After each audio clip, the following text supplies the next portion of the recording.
সুন্নাহকে যদি আমরা জিজ্ঞেস করি, বিশ্বনবী রেখে যাওয়া সুন্নাতে যদি আমরা একটু তালাশ করি, একটু স্ক্যানিং করি, একটু চোখ গোলাই, তাহলে সুন্নাহ আমাদেরকে বলে বেশি বেশি নফল ইবাদত করো আর আল্লাহর নৈকট্য হাসিল করো।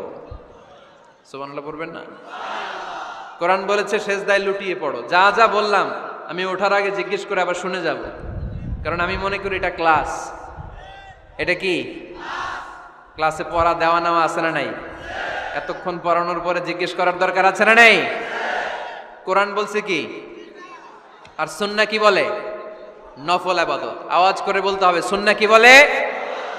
বুখারীর বর্ণনা, আল্লাহর হাবিব সাল্লাল্লাহু আলাইহি ওয়াসাল্লাম বলেন, মা ইয়াজালু আবদি ইয়াতাকাররাবু ইলাইয়া বিন নওয়াফিল।